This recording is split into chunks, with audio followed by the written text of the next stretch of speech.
الحمد لله حق حمده والشكر لله حق شكره نحمده ونستعينه ونستغفره ونعوذ بالله من شرور أنفسنا ومن سيئات أعمالنا من يهده الله فلا مضل له ومن يضلله فلا هادي له أشهد أن لا إله إلا الله وأشهد أن سيدنا محمدا عبده ورسوله صلى الله عليه وعلى آله وسلم تسليما كثيرا أما بعد فقال تعالى يا أيها الذين آمنوا اتقوا الله حق تقاته ولا تموتن إلا وأنتم مسلمون يا أيها الناس اتقوا ربكم الذي خلقكم من نفس واحدة وخلق منها زوجها وبث منهما رجالا كثيرا ونساء واتقوا الله الذي تساءلون به والأرحام إن الله كان عليكم رقيبا وقال تعالى يا أيها الذين آمنوا اتقوا الله وقولوا قولا سديدا يصلح لكم أعمالكم ويغفر لكم ذنوبكم ومن يطع الله ورسوله فقد فاز فوزا عظيما. Bapak-bapak dan ibu-ibu, keluarga Majelis Taklim Sekolah Tinggi Ilmu Akhirat rahimakumullah yang dimuliakan Allah Subhanahu wa taala. Alhamdulillah, kita bersyukur kepada Allah. Allah tiada bosan terus mengucurkan aneka macam karunia kenikmatan kepada kita semua, sehingga dengan kenikmatan kasih sayang yang Allah berikan kepada kita, pagi hari ini jam 9 insyaallah sampai jam 11 kita semua bisa hadir di majelis yang mulia ini, majelis yang haffathumul malaikah, majelis yang dinaung-naungi oleh para malaikat. Para malaikat berdoa untuk kita semua yang ada di majelis agar kita diampuni segala kesalahan dan dosa, agar kita mendapatkan barokah dan ridho Allah Subhanahu wa ta'ala. Bapak-bapak dan ibu-ibu, kita akan memasuki materi 4.3, pertemuan yang ke-15. Tanpa terasa sudah sampai pertemuan 15, berarti tinggal 5 pertemuan lagi untuk menyelesaikan rangkaian kajian materi tentang akhirat ini. Kita nggak tahu apakah nanti akan berlanjut atau cukup sampai di sini. Kalau berlanjut nanti materinya apa, tinggal panjenengan musyawarah sama teman-teman dari 3 kelas nanti akan jadi 1 kelas misalnya. Kalau untuk angkatan kedua nanti akan kami buka, dan sekarang sudah ada yang daftar sekitar 30-an.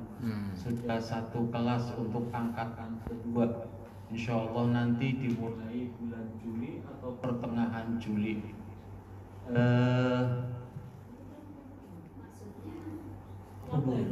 Yang baru angkatan kedua, adik kelas kita lah. Adik kelas kita kan angkatan pertama nih. Angkatan pertama 4 kelas ABC, Sabtu, Ahad, Selasa. Nah, angkatan kedua insya Allah yang sudah daftar itu sekitar 30-an. Itu akan dimulai nanti bulan Juli. Entah bulan Juli pendaftarannya, nanti mulainya September atau Juni nanti kayaknya belum, Juni masih eranya kita kan nanti ada KKN ada apa. Jadi biar kalau ditanya udah lulus KKN-nya di mana kan jadinya bisa jawab. Ijazahnya D 0,5. Yang penting ijazahnya jangan palsu ya.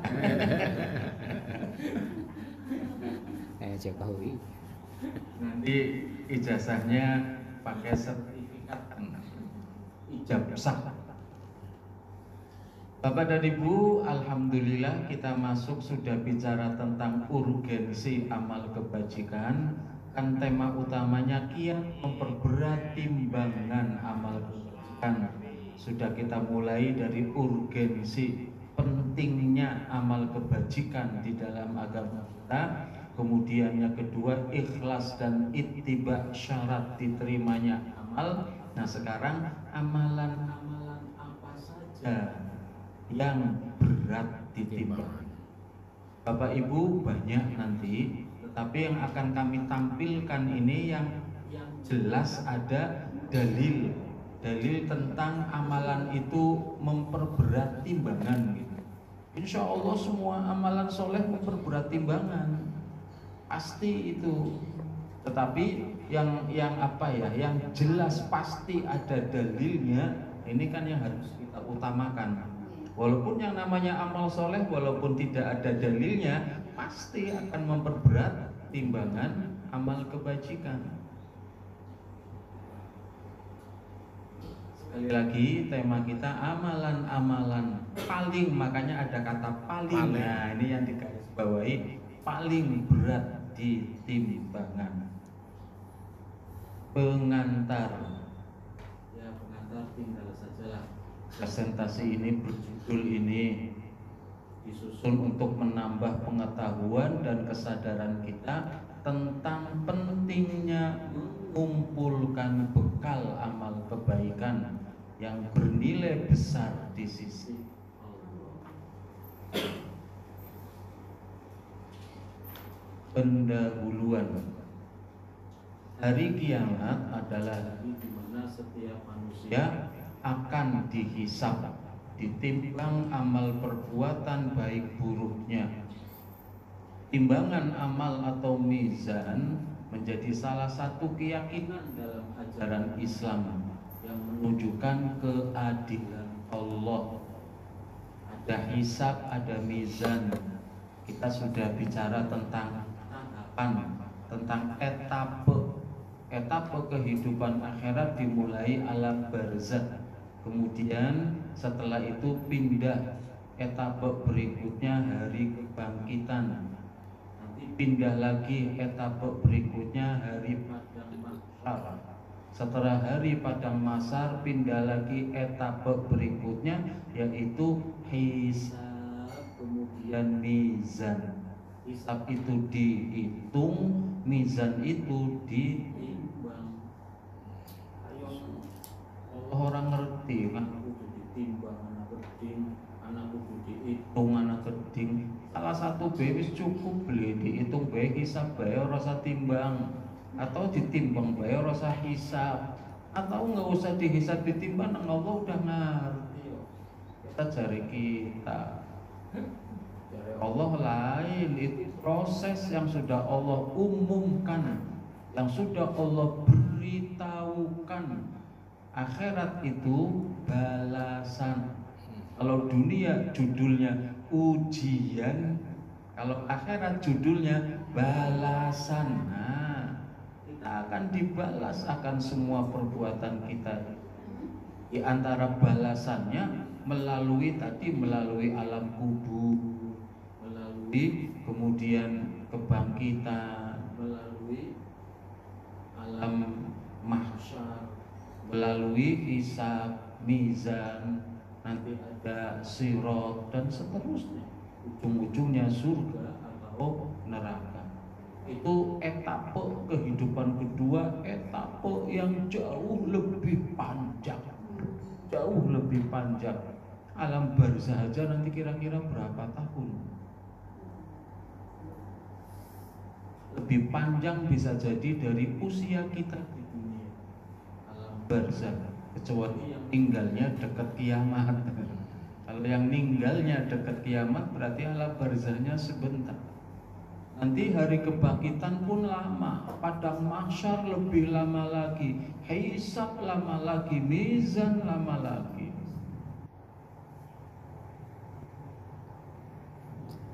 Dan adanya hisab, adanya mizan itu salah satu bentuk keadilan Allah. Kalau di dunia keadilan hanya teori dan ke bawah tumpul ke atas. Keadilan di dunia di sana sama sekali, tidak akan meleset, tidak akan tertukar, tidak akan salah. Malaikat Allah nggak bisa dikasih sogokan, nggak bisa, dikondisikan nggak bisa, disandera nggak bisa. Dalam proses ini ada amalan-amalan tertentu yang meskipun ringan dikerjakan, namun berat timbangannya di sisi Allah. Mengetahui amalan-amalan tersebut dapat memotivasi umat Islam untuk lebih memperbanyaknya sebagai bentuk persiapan menghadapi kehidupan akhirat. Pendahuluan.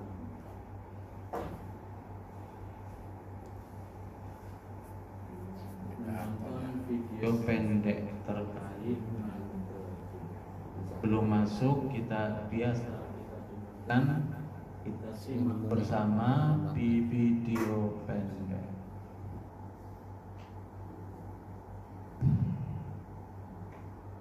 Mengapa para nabi dan rasul memulai dakwah dari tauhid?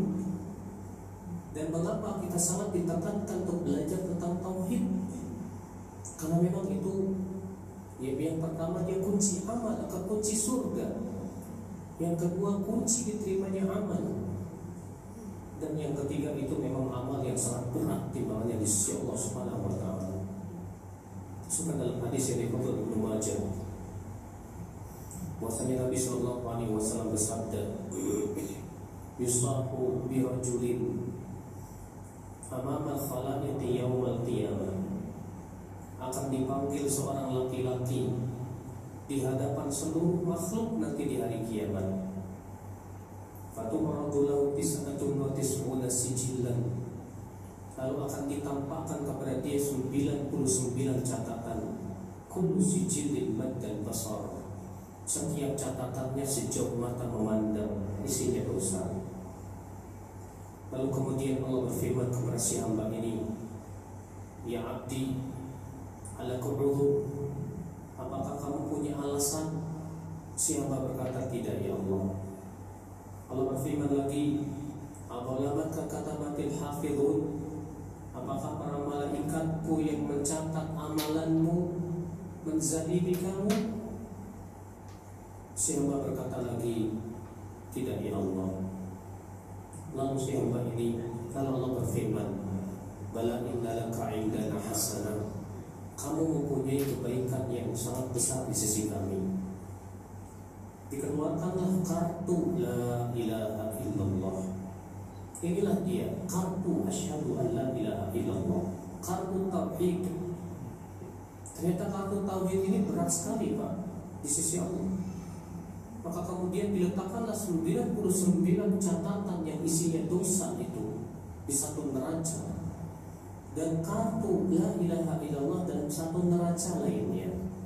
Apa yang terjadi Pak? Fathaqulatil bitaqah, beratlah kartu tersebut. Wa qashatis sijilat, dan ringanlah 99 catatan tersebut. Lagi subhanallah, tauhid itu ajib, luar biasa sekali ya akal Islam azakumullah ya. Semakin sempurna tauhid seorang hamba, semakin mampu menggugurkan dosa. Semakin tidak sempurna, semakin kurang mampu untuk menggugurkan dosa. Akal Islam azakumullah ya. Maka akhi, perhatian kita kepada tauhid harus lebih dibandingkan yang lainnya. Sebab sudah kita tahu bersama ya akhi, karena tauhid itulah yang menyebabkan seorang hamba masuk surga. Orang yang wafat di atas kesyirikan, jangan harap dia masuk ke dalam surga. Dan jangan merasa bahwa kita sudah aman dari syirik. Jangan kita merasa pede, saya yakin saya tidak akan berbuat syirik. Jangan. Rasulullah Shallallahu Alaihi Wasallam beliau berpesan, wal yahsul khuluquk wa khaliqin nas bi khuluqin hasanin. Hendaknya perbaikilah akhlakmu. Hadirin yang mulia, dalam satu hadis Rasulullah Shallallahu Alaihi Wasallam beliau bersabda, ma min syai'in afqala fil mizan, tidak ada sesuatu yang lebih berat di timbangan seorang manusia melebihi akhlak yang baik. Hadirin yang mulia, akhlak itu memberatkan timbangan kita di akhirat kalau baik, dan akhlak yang jelek menghabiskan pahala kita di akhirat. Maka Rasulullah SAW beliau bersabda, aktsaru ma yudkhilun nas al-jannah, perkara yang paling banyak memasukkan orang ke surga, kata Nabi, apa? Taqwallah wa husnul khuluq. Yang pertama takwa, yang kedua akhlak yang baik. Hadirin yang mulia, maka hadirin yang muliakan Allah Subhanahu wa taala, kita bagaimana usaha memperbaiki akhlak kita. Siapakah yang harus kita baiki? Pertama, kedua orang tua kita. Dari kedua orang tua yang terpenting adalah ibu kita. Rasulullah Shallallahu Alaihi Wasallam suatu ketika beliau mengatakan, raghima anfu, raghima anfu, raghima anfu, celakalah, celakalah, celakalah. Ya Rasulullah, siapakah orang yang celaka? Maka Nabi mengatakan, orang yang celaka adalah orang yang masih punya kedua orang tuanya, tapi kedua orang tuanya tidak bisa memasukkan dia ke surga karena nggak pernah berbakti kepadanya. Hadirin yang mulia, kadang-kadang kita sibuk kerja, sibuk bisnis, sampai orang tua kita tidak pernah kita pikirkan, orang tua kita tidak pernah kita kunjungi, bahkan sehari menelpon sekali pun kadang-kadang tidak. Apakah anak-anak yang seperti ini layak dikatakan sebagai anak yang berbakti kepada orang tua? Hadirin yang mulia, setelah kedua orang tua kita, yang paling layak kita baiki adalah anak-anak dan istri-istri kita. Rasulullah Shallallahu Alaihi Wasallam beliau bersabda, khiyarukum khiyarukum li ahli. Orang yang paling mulia, paling hebat, bukan yang paling banyak sholatnya, bukan yang paling banyak puasanya, tapi yang paling sayang kepada istrinya. Tapi sayang dari hati, Pak. Kalau sekarang rata-rata kita berbuat karena keterpaksaan dan ketakutan. Kalau itu nggak masuk di hadis ini. Yang masuk di hadis ini, kalau perlu kita berbuat kasih sayang betul-betul dari hati. Hadirin yang mulia, memang merawat seorang wanita ini susah-susah gampang, penuh dengan tantangan. Bagaimana tidak? Rasulullah Shallallahu Alaihi Wasallam beliau bersabda, "Ra'aitu uridun nar fa idza aktsar ahliha nisa'u yakfurna." Aku ditampakkan neraka, penduduk mayoritasnya adalah para wanita. Maka wanita terkejut semua. Mungkin ibu-ibu yang di bawah terkejut juga. Maka mereka mengatakan, "Ya Rasulullah, wanita salah apa pada masuk ke neraka?" Tukfirna lakna, yang pertama mereka suka melaknat, gak bisa menjaga mulutnya. Wa takfurnal ashir, dan mereka tak tahu terima kasih dengan suaminya. Sehingga walaupun engkau, kata Nabi, berbuat setahun penuh kebaikan dan dia jengkel sekali dengan kita, maka dia mengatakan, ma ra'aitu minka khairan qattu, hai suamiku, aku tidak pernah melihat kau berbuat kebaikan kepadaku. Yang sini-sini kayaknya pengalaman ya Pak. Hadirin yang mulia, maka walaupun dengan segala kekurangannya, wanita adalah tanggung jawab kita. Dipesani oleh Allah, wa ashiruhunna bil ma'ruf, hai para lelaki, gaulilah wanita dengan baik. mereka marah-marah, tidak apa-apa, kita senyum saja. Al-Ustaz Arifin Ilham rahimahullah ta'ala, beliau mengatakan wanita tidak diciptakan dari kaki seorang manusia sehingga kita bisa menginjak sesukanya, dan juga tidak diciptakan dari kepala seorang manusia sehingga dia mimpin manusia, tapi dia diciptakan dari tulang rusuk yang mana dia adalah sebagai pendamping hidup kita. Hadirin yang dimuliakan Allah SWT, akhlak yang baik perkara yang ringan, tapi ini memberatkan timbangan kita. Sebaliknya akhlak yang jelek, kata Nabi, atau duruna atau muflis, kalian tahu nggak orang yang bangkrut itu siapa?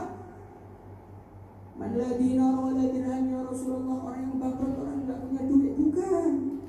Orang yang bangkrut, kata Nabi, adalah man jaa yaumal qiyamah bi siyamin wa salatin wa zakatin, datang ke akhirat pahala puasanya banyak, pahala salatnya banyak, pahala zikirnya banyak, datang majlis istiqamah. Tapi syaratnya ada, dulu di dunia suka mencaci orang, suka komentar di Facebook, suka komentar di Instagram, suka posting-posting video yang menyakitkan orang, maka orang-orang yang menyakitinya nuntut semua di akhirat. Nuntut semua di akhirat. Fayu'ta hadha min hasanatihi wa yu'ta hadha min hasanatihi. Akhirnya yang nuntut kasih pahala, kasih pahala, kasih pahala, sampai pahalanya habis, yang nuntut belum habis. Akhirnya hancurlah dia, sengsaralah dia.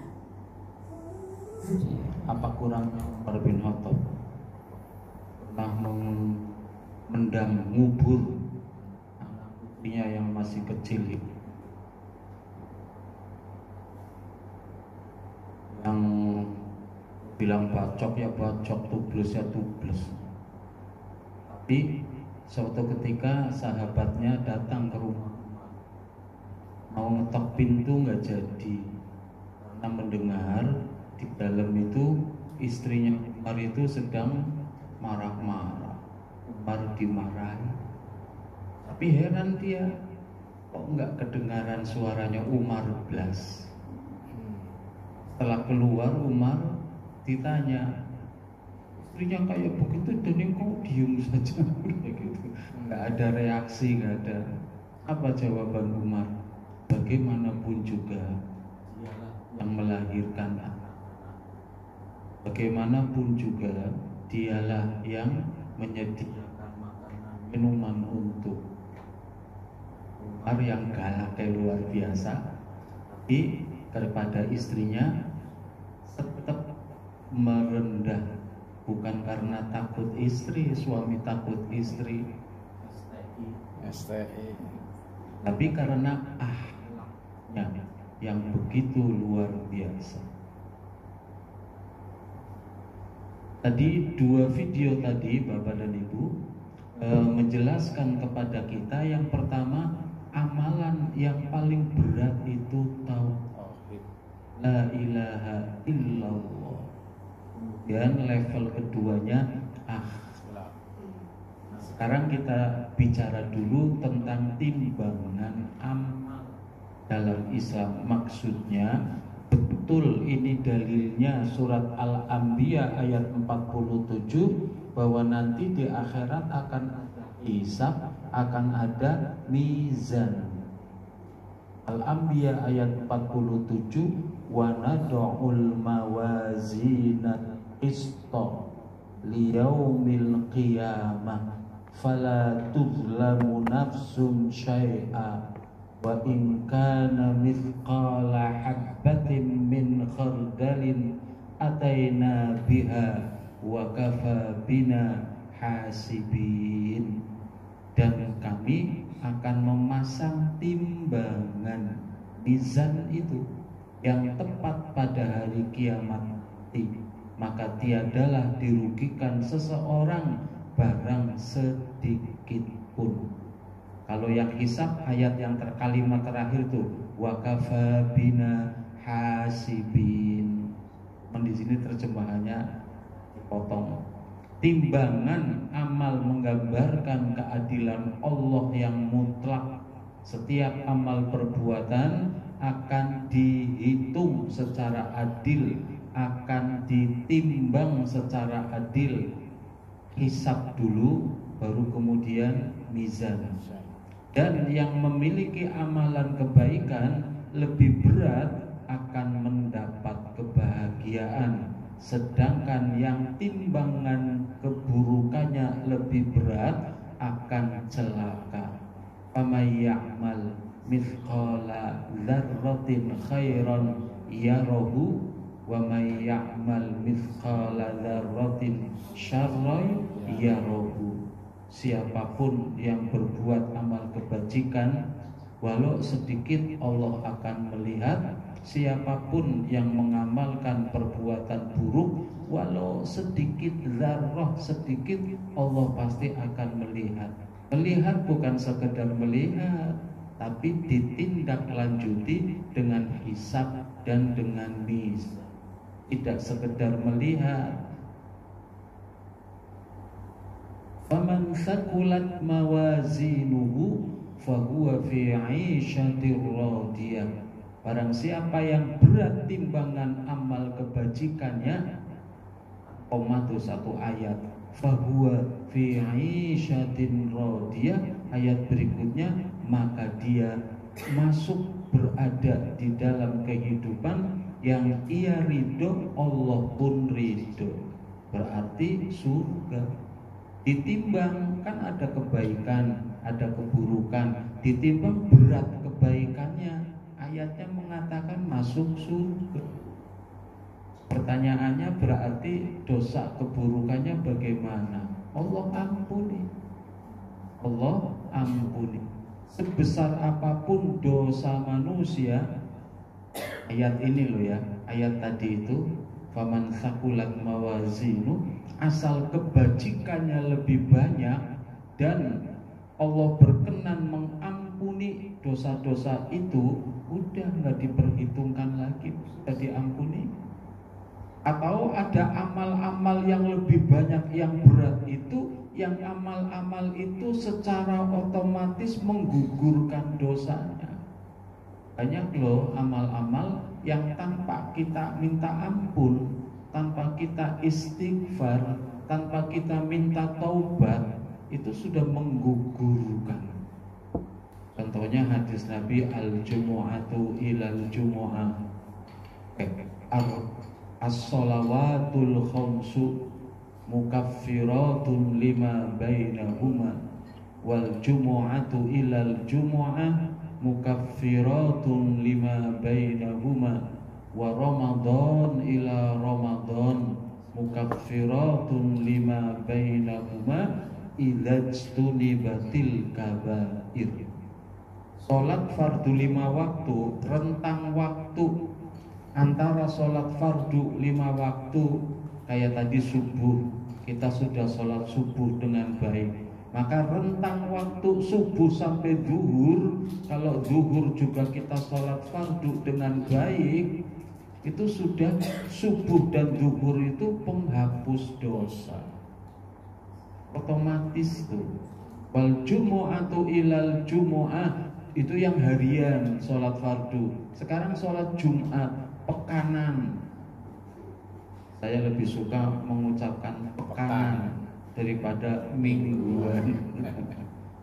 Nanti domingus, pekanan itu pun ini berarti bapak-bapak, Jumatan dengan bagus, Jumat yang akan datang pun Jumatan dengan bagus. Itu antara Jumat ke Jumat, kalau Jumat sholatnya bagus, penghapus dosa. Kemudian yang tahunan, Ramadan ila Ramadan, penghapus dosa juga. Harian dihapus, pekanan dihapus, tahunan dihapus. Penghapusnya telu, harian, pekanan, tahunan. Ya mestinya disertipin telu ya hilang. Syaratnya idajtunibatil kabair, apabila dosa besar dihindari. Jangan melakukan dosa besar, itu akan berlaku syaratnya tidak melakukan dosa besar. Dosa besar nopo mawon. Level pertama syirik, level kedua durhaka kepada kedua orang tua, kemudian membunuh, mencuri, mabok, sumpah palsu, lari dari peperangan, melarikan diri karena takut melihat musuh, lari, itu dosa besar itu. Pengecut, takut mati. Kalau takut mati berarti lebih cinta kepada dunia. Kalau dosa besar 8 itu 7 itu dihindari, as-sab'ul mubiqat. 7 itu dosa besar itu as-sab'ul mubiqat. As-sab'u artinya 7, al-mubiqat yang menenggelamkan ke dalam neraka. Mubiqat. Jadi kalau 7 dosa besar itu dihindari, maka berlaku tuh tadi penghapusan dosa. Itu baru satu amal loh, belum nanti amal-amal yang lain yang sifatnya bisa menggugurkan.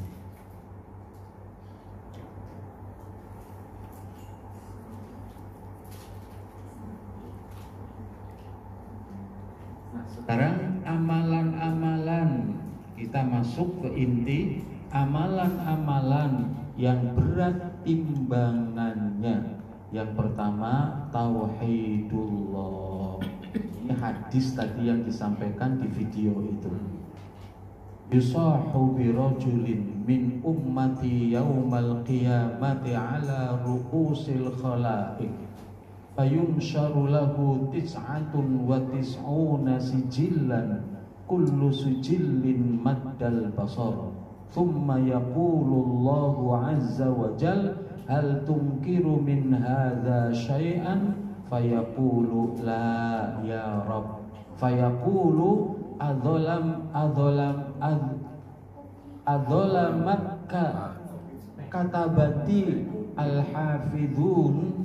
Thumma yaqulu alaka udhrun alaka hasanatun fayuhabur rajulu fayaqulu la fayaqulu bala inna laka indana hasanat wa innahu la dhulma alaika al-yawm fatukhraju lahu bitaqatun fiha ashhadu an la ilaha illallah wa anna muhammadan abduhu wa rasuluh. Qala fayaqulu ya Rabb ma hadhil bitaqah ma'a hadhihi sijillat fayaqulu innaka la tudlam fatudau sijillat fi kaffatin wal bitaqatu fi kaffatin fatashatil sijillatu wa taqulatil bitaqah. Seorang laki-laki dihadapkan di hadapan Allah, dipanggil di hadapan seluruh makhluk yang lain. Yang dipanggil cuma satu laki-laki, gue contoh. Kemudian ditanya, dikeluarkan 99 kartu. Yang kartu itu masing-masing isinya tulisan dosa, tulisan keburukan. Itu 99 kartu, masing-masing kartu ada tulisannya akeh nemen, kartune sepanjang mata memandang. Kartu satu lebarnya sepanjang mata memandang, berarti dosanya ya. Komentari dosa banyak, Bapak Ibu, kita bertanya pada diri kita, dosa kita banyak apa tidak? Mana contohnya? Yang paling repot Bapak Ibu, yang bisa menyatakan tanjen kan ngaku banyak kan, cuman kan membuktikannya belum mantep kok. Biar mantap untuk membuktikan bahwa dosa kita banyak, Bapak Ibu, dosa kalau kita sadar melakukan dosa, gampang tobat mboten, gampang istighfar mboten. Kita sadar merasa salah, istighfar kan? yang bikin dosa banyak, tulisannya akeh nemen, kita nggak sadar. Karena kita nggak sadar, maka kita tidak istighfar, tidak taubat.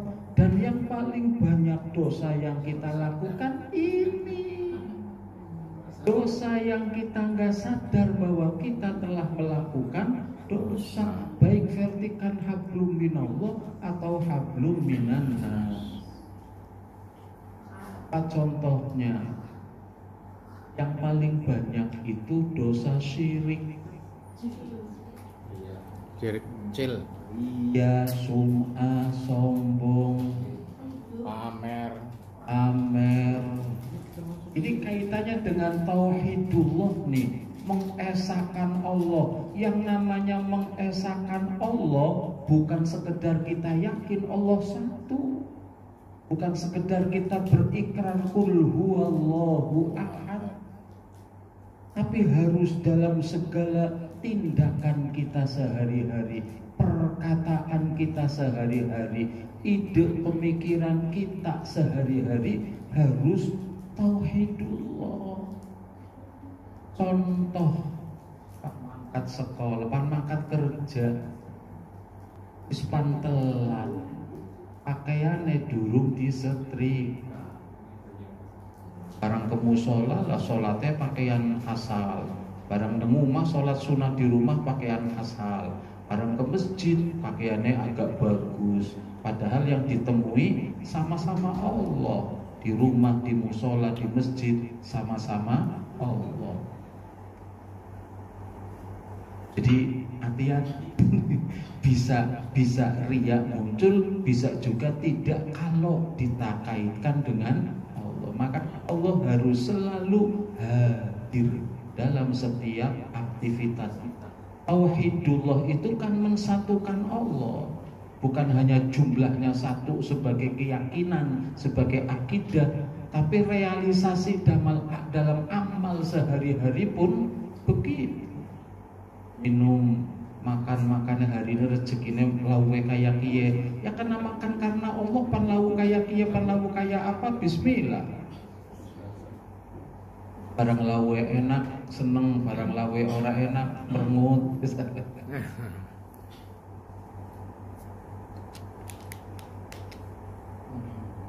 Ini sekali lagi tadi. Nah, setelah di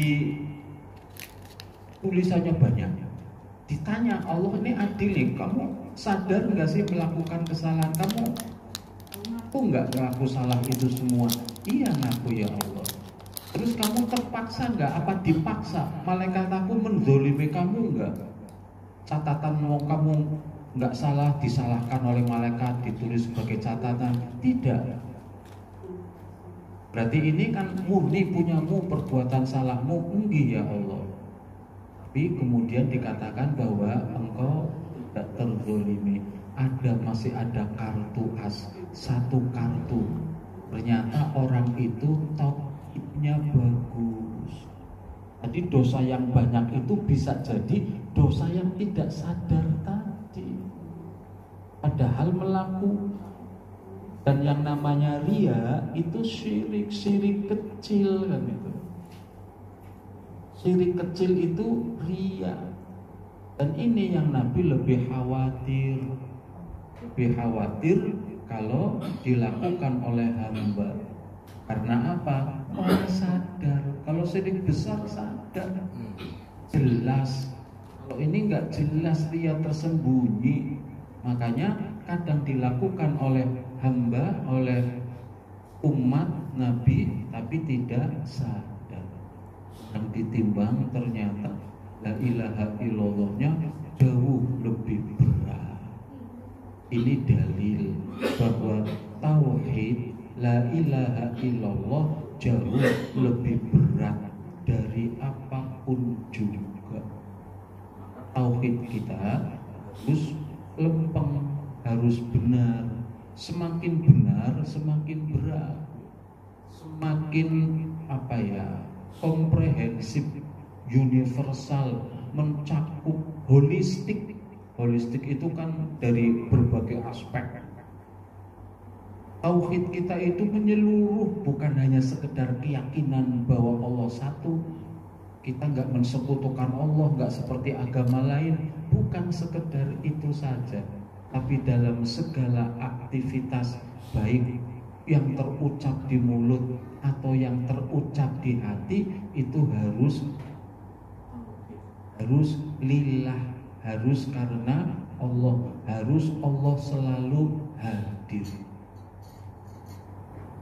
Tadi Pak Iqmal juga bicara kayak begini nih, kuliah subuh di Masjid As-Soli. Allah harus selalu hadir di dalam hati kita, sedang apapun juga. Tidur pun harus menghadirkan Allah. Itu tidur yang karena Allah. Ini hal pertama Bapak Ibu. Amalan yang paling berat, biangnya, sayyidnya adalah tuannya adalah. Maka wajar kalau para nabi, para rasul dari awal sampai akhir misi utamanya ini tauhid. Misi utamanya adalah tauhid. Karena memang kita kan berasal dari Allah. Kita diciptakan oleh Allah, nanti akan kembali kepada Allah. Jangan sampai melupakan yang menciptakan. Semua karunia, semua rezeki dari Allah. Jangan dong melupakan yang memberi. Kalau kita melupakan yang memberi, kualat. Tidak bersyukur, tidak berterima kasih. Nah, yang kedua kemudian akhlak. Ternyata tauhid itu yang paling berat. Kemudian ternyata lagi akhlak itu level kedua setelah tauhid. Sabda Nabi, ma syai'un qalu fi mizanil mu'min yaumal qiyamati min khuluqin hasanin wa innallaha la yabghadul fahishal badhi. Tidak ada sesuatu pun yang lebih berat dalam timbangan seorang mukmin selain akhlak yang baik. Sungguh Allah membenci orang yang berkata keji dan kotor. Hadis ini dari Al-Hafidz Thohir mengatakan bahwa hadis ini sahih. Akhlak niku nopo? Perilaku, karakter yang muncul asli dari setiap manusia, bukan digawe-gawe. Asli. Kalau digawe-gawe tidak asli itu berarti bukan akhlak. Ya akhlak, tapi akhlak buruk. Akhlak itu dibagi dua, akhlak baik, akhlak buruk. Oh, dasar bocah langka akhlaknya salah. Ada akhlaknya tapi akhlaknya buruk. Mestinya dasar bocah berakhlak buruk. Bukan langka akhlaknya, langka adabnya ada, tapi adabnya akhlaknya buruk. Akhlak yang baik itu akhlak kepada Allah. Akhlak kepada Allah gampangannya kayak tadi, orang mau sholat. Saya pernah ada temen anaknya nyantri, ibu pulang lagi liburan nyantri, ada musola, orang tuanya punya musola di samping rumahnya. Dan belum adzan, mau berangkat adzan, sering ditong adzan, dan ini kayak gue pakai kaos singletan toh, kaos dalam, mau adzan. Loh kenapa bang? Masa kamu adzan kayak gitu pakaiannya? Lah kan saya nutup aurat. Nutup aurat, sholat aja kayak gini sah ya bang? Iya, tapi ngono ya ngono, ojo kaya ngono. Akhlakmu mana, adabmu mana? Kamu mau berangkat sekolah kayak gue? Tidak mungkin toh. Pasti pakai pakaian yang rapi, menghadap gurunya, menghadap pejabat, pakaiannya rapi, menghadap Allah, asal kayak begitu. ngono yo ngono, tapi ojo kaya ngono. Akhlak kepada Allah harus dikedepankan. Contohnya akhlak kepada Allah. Kadang kan lebih menghormati makhluk daripada menghormati Allah. Contohnya tadi dalam berpakaian. Iya.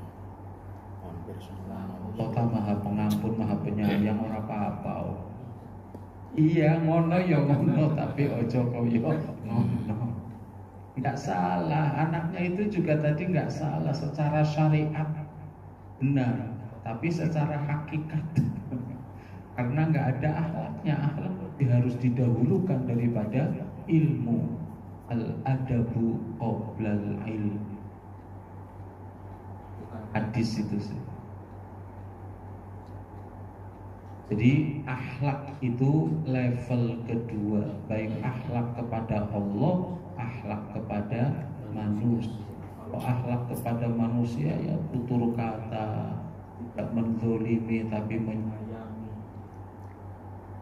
Sahabat itu pernah diberitahu oleh Nabi, kalian aku beritahu orang yang tidak akan tersentuh api neraka. Masa nggak mau? Orang yang tak tersentuh api neraka itu orang yang akhlaknya bagus. Siapa yang akhlaknya bagus? Orang yang tutur kata, bahasa gaya tubuh, orang yang gampangan, orang atos, orang angel-angel, berada prinsip digawe bagaimana itu dipermudah kok dipersulit. Kalau mudah kenapa dipersulit? Kalau bisa dipersulit kenapa dipermudah? ini yang akhlaknya nggak bagus ini maksudnya. Kalau bisa dipersulit kenapa dipermudah? Akhirnya kan gawe KKP sampai mingguan, bayar tuh limene yang ketemu cepat. Itu maksudnya. Itu yang tidak berakhlak. Dongnya langsung bisa jadi jegrok gratis, malah sampai suwe, sampai antri suwe kan tujuannya ben mas, ben cepet duit kan tujuannya itu. Kalau ada tujuan itu berarti akhlaknya tidak bagus. Prinsipnya tadi kalau bisa dipersulit kenapa dipermudah? Padahal orang yang mudah memudahkan urusan orang lain itu tidak akan disentuh oleh api neraka. Terus orang yang ketiga orang yang gampang bergaul, orang pilih-pilih. Aku kelas aku, dunia kita berbeda bro. Levelnya berbeda bro. Emangnya ente level apa? Kan enggak kayak begitu. Sugih, jabatannya tinggi, bergaul sama orang bawah, nehine.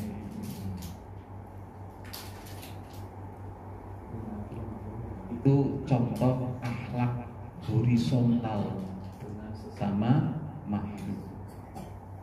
Ini kadang di WA kita banyak kiriman orang sama kucing. Kucingnya, aku jangan disakiti, aku hanya minta sisa. Kalaupun memberi, nggak memberi nggak apa-apa, jangan tendang aku. Kucing sampai kayak begitu.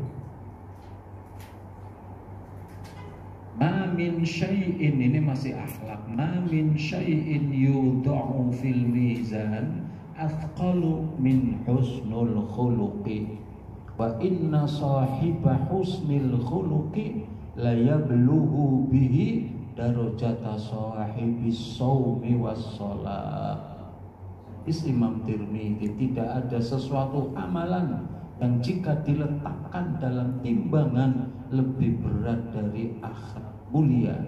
Sesungguhnya orang yang berakhlak mulia bisa menggapai derajat orang yang rajin puasa dan rajin sholat.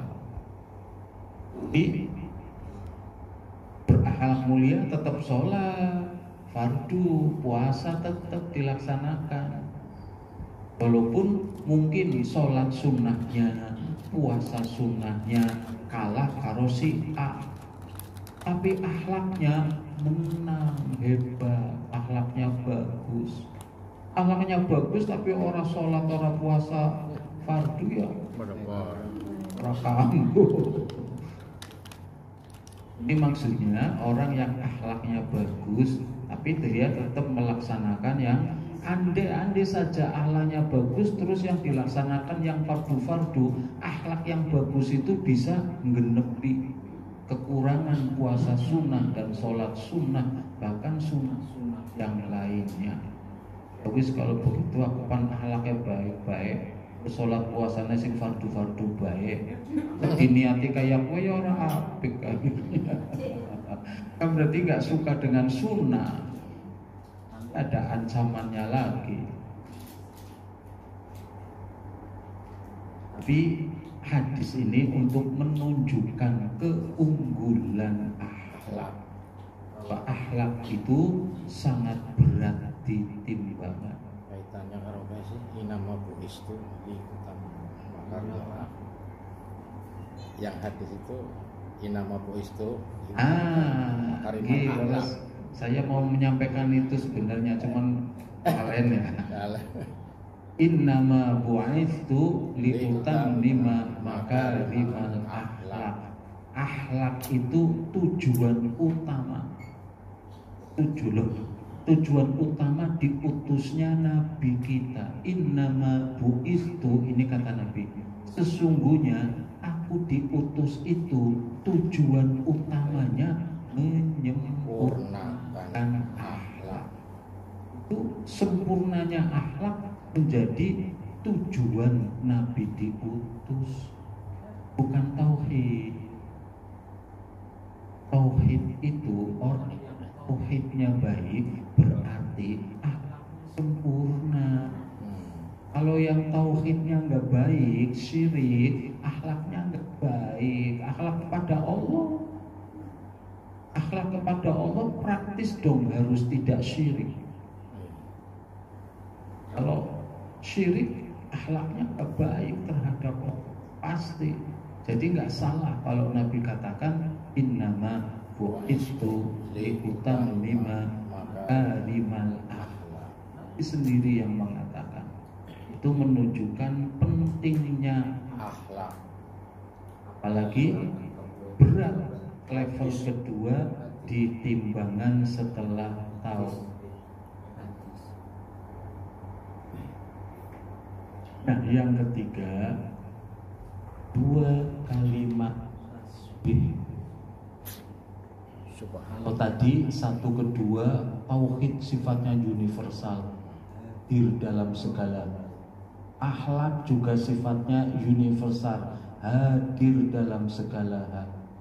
Kalau yang selanjutnya ini nomor 3, nomor 4 tidak universal. Dua kalimat tasbih, kalimatani khafifatani 'alal lisan, thaqilatani fil mizan, habibatani ilar rahman. Dua kalimat ringan di lisan, berat di timbangan. Nah, ini kata-kata berat di timbangan masuk dalam bab ini, dalam tema kita sekarang. Habibatani ilar rahman, sangat dicintai oleh Allah. Ar-Rahman itu Asmaul Husna, nama lain dari nama. Apa dua kalimat tasbih itu? Subhanallah wa bihamdi, subhanallahil azim. Ini dua kalimat. Kalimat pertama subhanallahu wa bihamdi. Kalau wa bihamdi berarti ada tahmidnya. Wa bihamdi itu kan pujian. Subhanallah, maha suci Allah, wa bihamdi, dengan segala pujian untuk Allah. Subhanallahi, maha suci Allah, al-azim, Allah zat yang maha agung. Di kalimat pertama sudah include di dalamnya tahmid. pujian.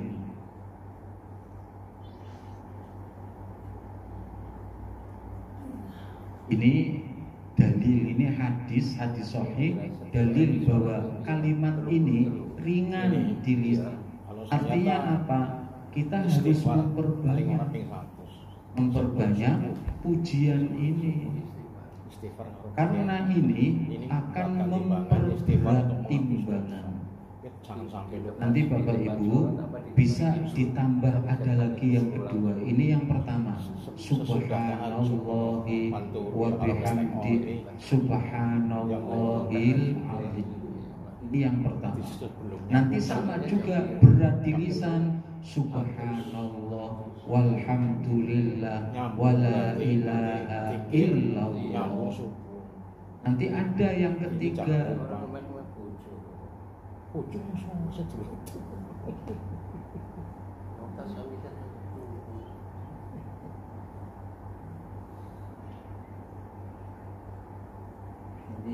yang kedua ketiga nanti ucapan tahmid, ucapan tahmid. Ini hadisnya At-Tahuru dari Imam Muslim. At-Tahuru syatrul iman walhamdulillahi tamla'ul mizan. At-tahmid, kalau tadi tasbih subhanallah, kalau yang sekarang tahmid alhamdulillah. Walhamdulillah tamla'ul mizan. Alhamdulillah, kalimat tahmid itu tamla'u, memenuhi mizan, timbangan. Timbangannya jadi berat. Kalau ini kan rutin setelah sholat. Jadi bisa alhamdulillah, bisa cukup. Kalau mau ditambah lagi, alhamdulillahilladzi bi ni'matihi tatimmus sholih. Segala puji bagi Allah yang dengan nikmat Allah itu segala kebaikan menjadi sempurna. Alhamdulillahilladzi bi ni'matihi tatimmus sholih. Artinya ketika kita mendapatkan rezeki, alhamdulillah, tambahi lagi alladzi bi ni'matihi tatimmus sholihat.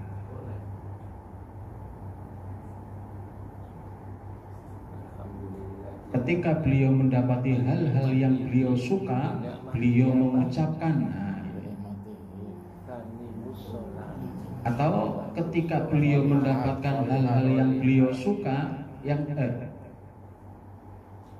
ketika mendapati hal-hal yang tidak beliau suka, kalau tadi yang suka, binikmatihi tatimmus sholihat.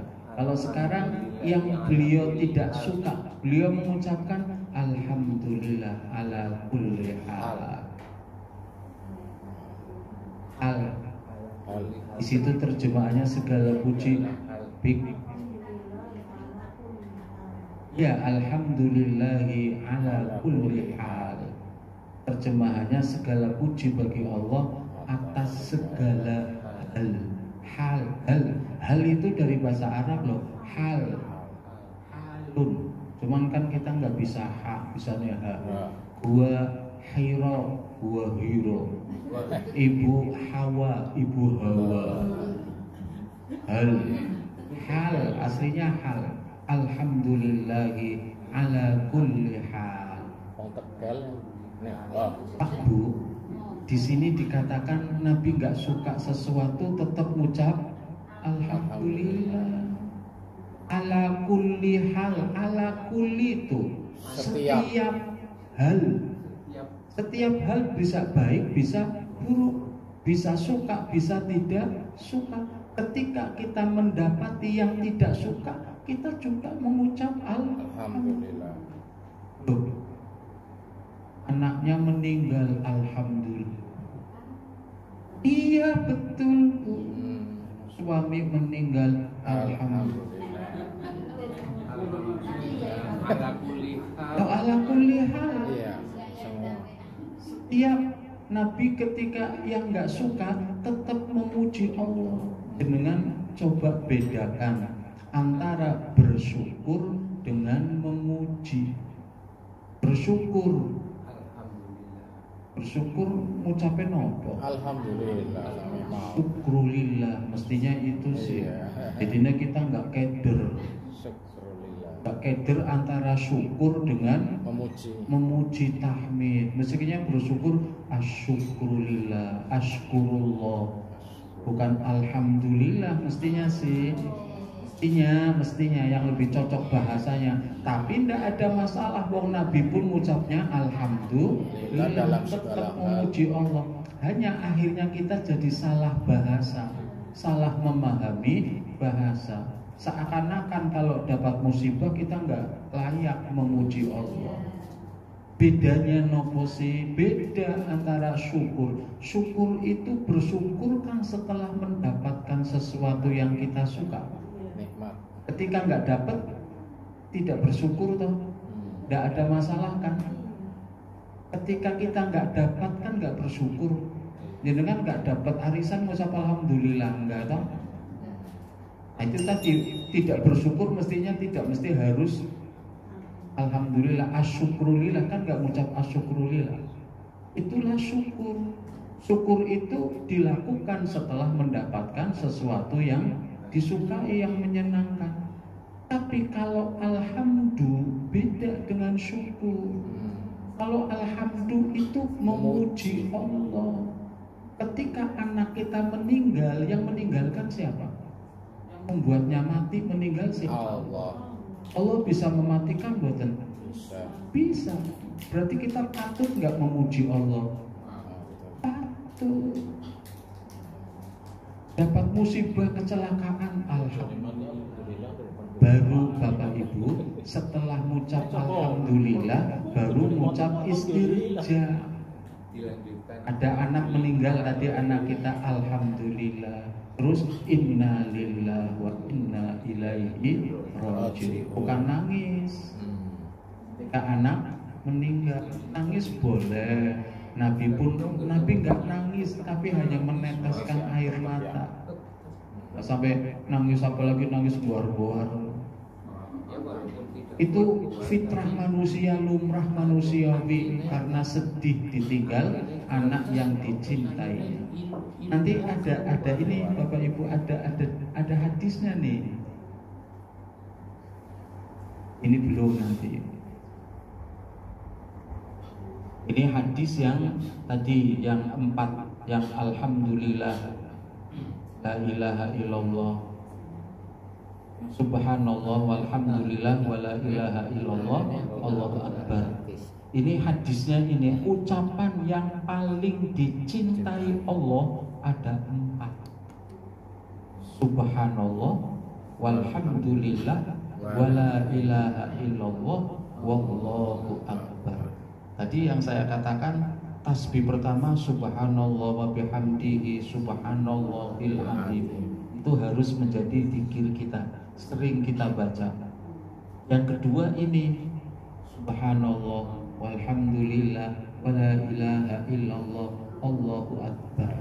Jadi zikir kita. Kalau tadi 2, ini 4. Istiq. Monggo terserah jenengan. Yang jelas tidak ada hitungannya, tapi nggak salah. Aku setiap habis sholat 10 kali. Oh, saya setiap habis sholat 50 kali. Monggo sekemampuan jenengan. Kalau ini langsung. Orang saya hitungan baiknya monggo. Tidak ada batasan itu. Kita lihat man qala subhanallah, siapa yang mengucap subhanallah kutibat lahu biha isruna hasanah. Ini baru mengucap sekali subhanallah, maha suci Allah, akan ditulis baginya kebaikan 20 kebaikan. Terus ditambah lagi dihapus 20 kesalahan. Baru mengucap nih akan diberi 20 kebaikan. Sekali mengucap subhanallah 20 kebaikan diberikan, 20 kesalahan dihapus. Itu sekali loh. Sehari berapa kali?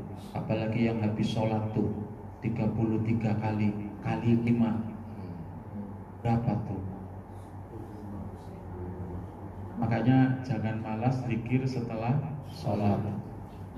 Kemudian yang ucapan qala wa man qala Allahu Akbar, yang mengucapkan Allahu Akbar akan seperti itu, diberi 20 kebaikan, dihapus 20 kesalahan. Nah,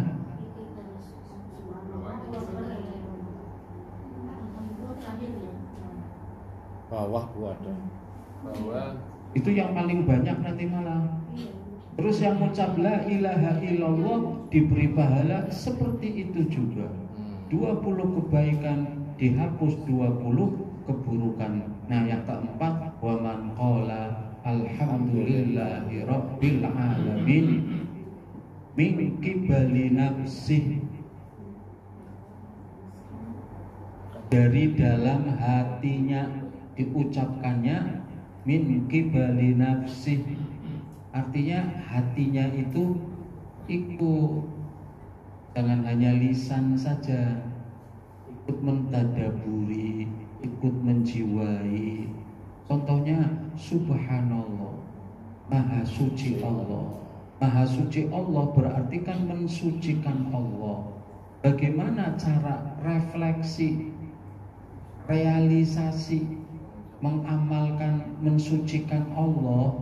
Berarti melepas segala hal yang gak pantas untuk Allah.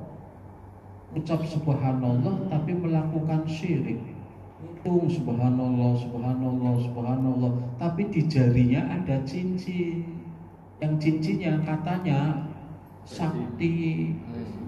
Lah mensucikan Allah percaya sama cincin, paradok dong, nggak sinkron, nggak akan menjiwai. Berarti hatinya menolak, lisannya mengucap, hatinya menolak. Nah, ini lisan dengan hati harus sama. Nah, yang alhamdulillah itu malah diberi 30 kebaikan. Terus dihapus 30 keburukan.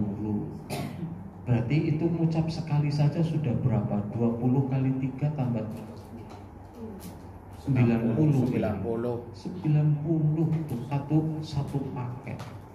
Ini juga untuk zikir. Tapi pangapunten, bukan zikir untuk menghantar jenazah ke kuburan. Subhanallah, alhamdulillah, wala ilaha illallah, wallahu akbar. Kan kayak gitu nggih. Umumnya di masyarakat ya. Itu salah. Karena apa? Perintah Nabi kalau menghantar jenazah, alaikumus sakinah wal iqamah. Disuruh tenang, sakinah, tenang. Diam. Jangan malah rame.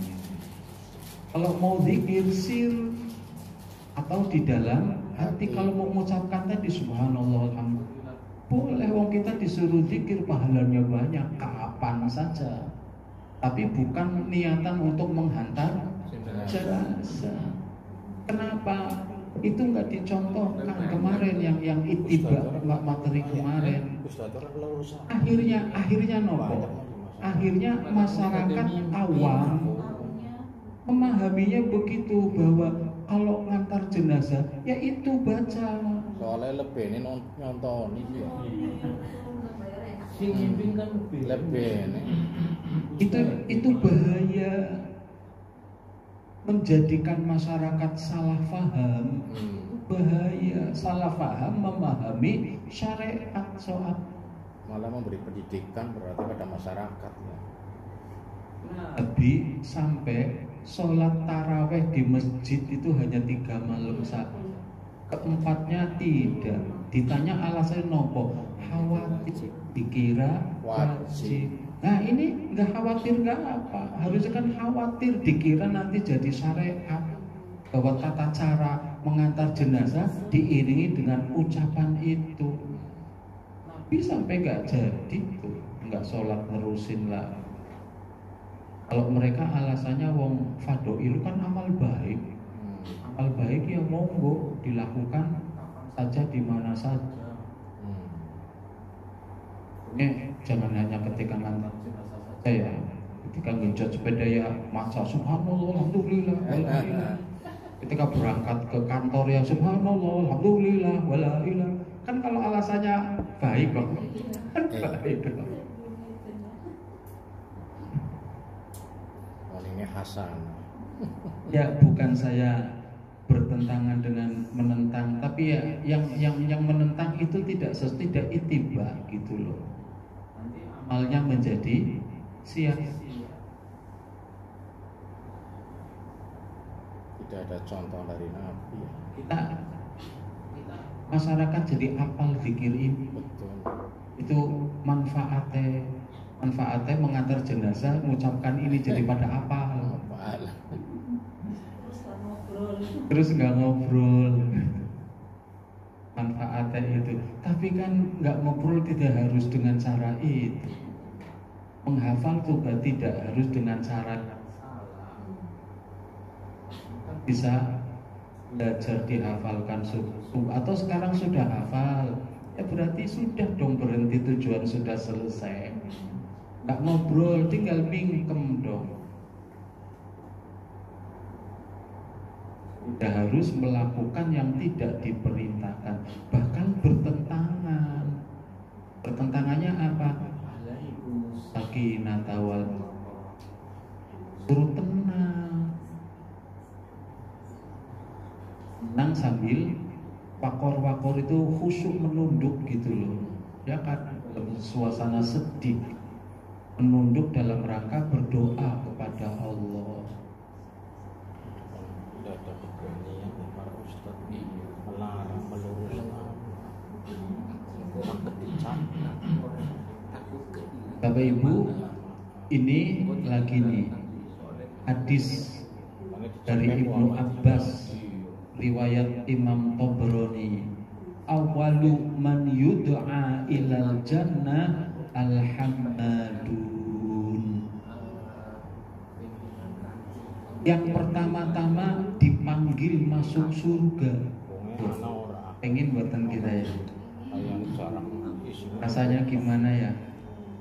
Yang pertama dipanggil masuk surga al-hammadun.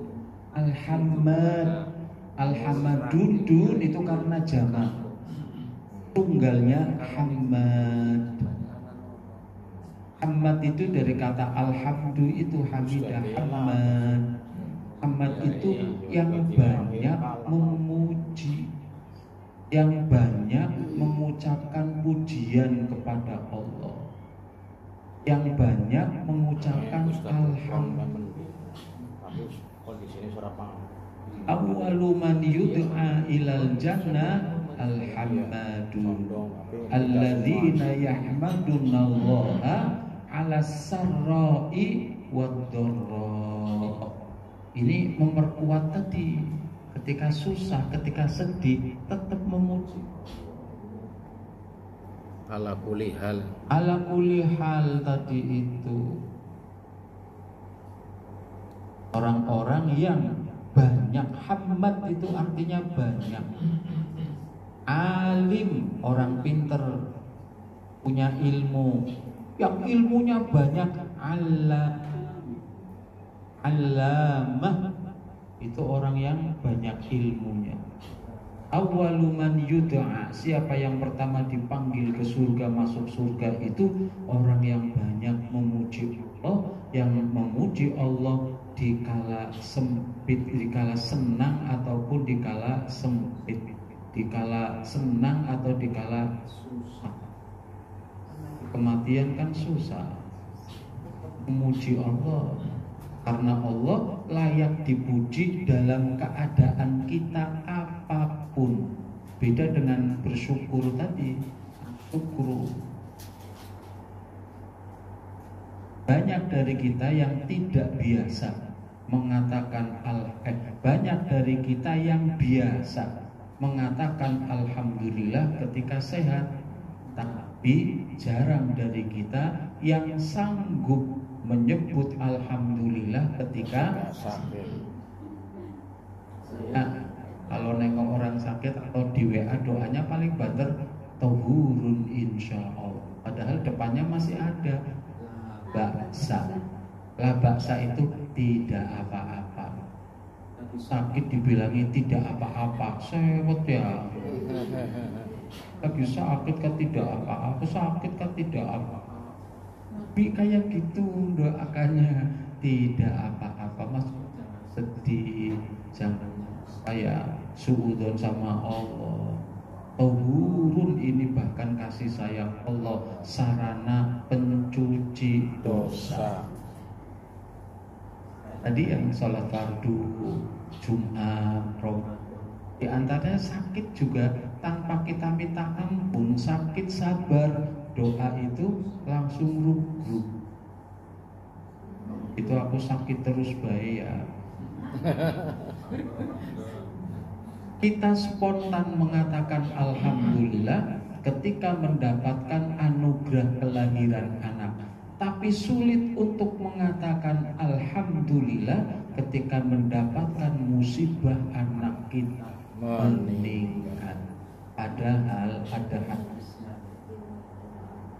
idza mata waladul abdi qala Allahu li malaikatihi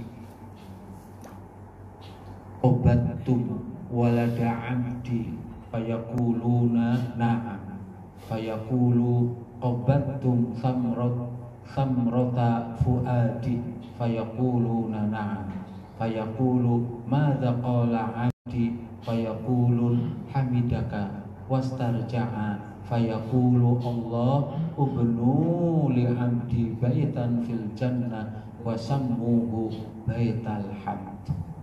Hadis Tirmizi dari Abu Musa al-Asy'ari. Apabila anak seorang hamba Allah meninggal, Allah berfirman kepada malaikat-malaikatnya, apakah kalian telah mencabut anak hambaku? Iya ya Allah. Kalian telah mencabut buah hatinya? Iya ya Allah, benar. Apa yang diucapkan oleh hambaku itu? Malaikat menjawab, ia memuji Engkau, alhamdulillah, dan beristirja, inna lillahi wa inna ilaihi raji'un. Allah pun berfirman, buatkan untuk hambaku itu sebuah rumah di surga, dan namakan rumah itu Baitul Hamd, rumah puji. Betul, bangunkan rumah. Rumahnya sudah ada labelnya lagi, rumah pujian. Orang yang melangkahkan kaki maju ketika di depannya ada soft kosong, lagi sholat berjamaah, depannya softnya kosong, kemudian meringankan langkah maju menutup soft yang kosong yang terputus itu. Karena ditutup dia maju, yang tadinya soft terputus menjadi tidak terputus. Itu hadis Aisyah mengatakan pahalanya dibangunkan rumah di surga. Tapi rumah tolak, misalnya rumah apa? Kalau yang ini sudah khusus spesial, Baitul Hamd, rumah puji.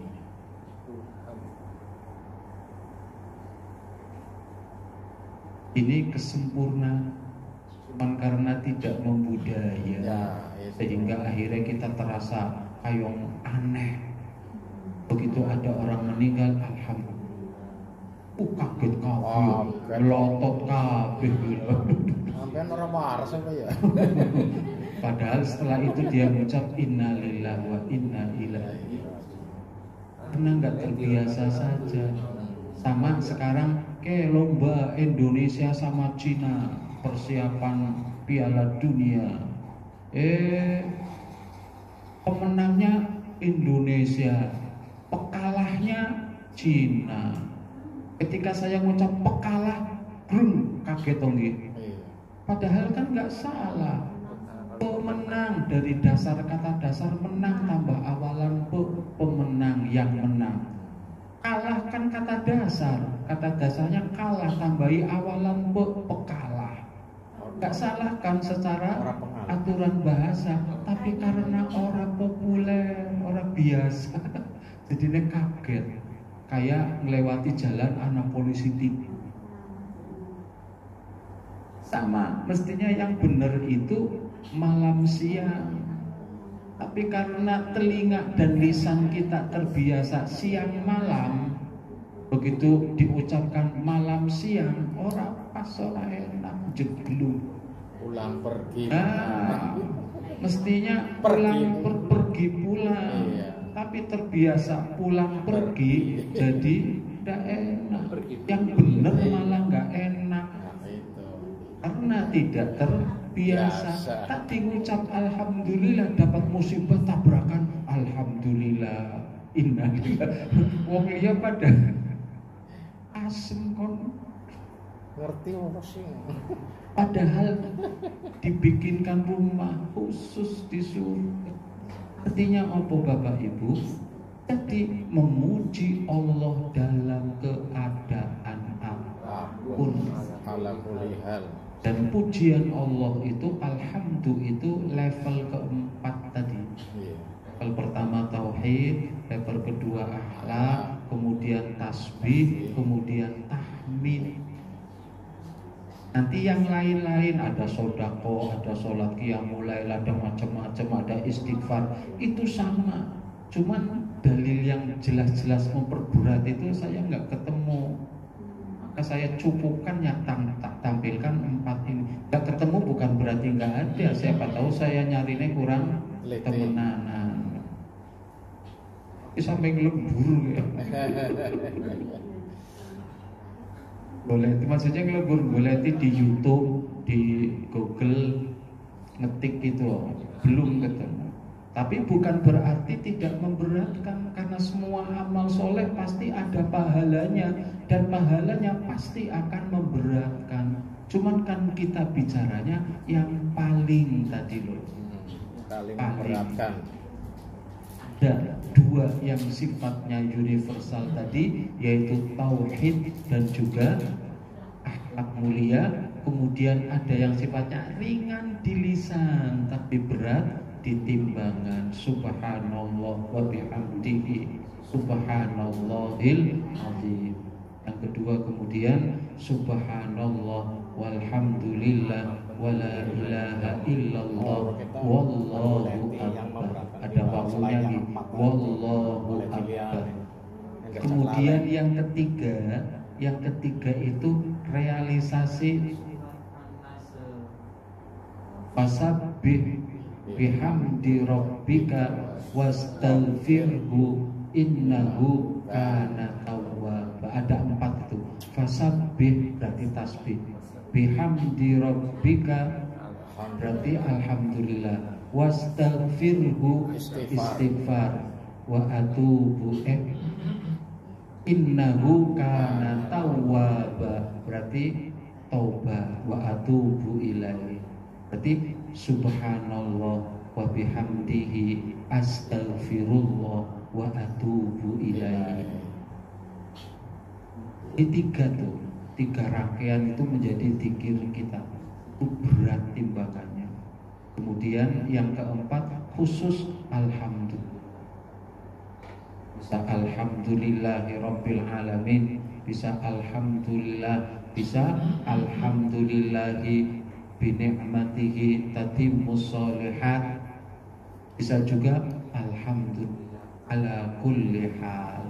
Itu kalau mendapati yang tidak kita suka. Makanya ala kulli hal di situ disebutnya segala puji bagi Allah dalam kondisi apapun.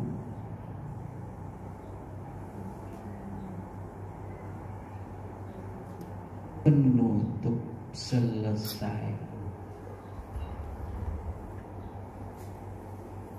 Monggo Pak Edi.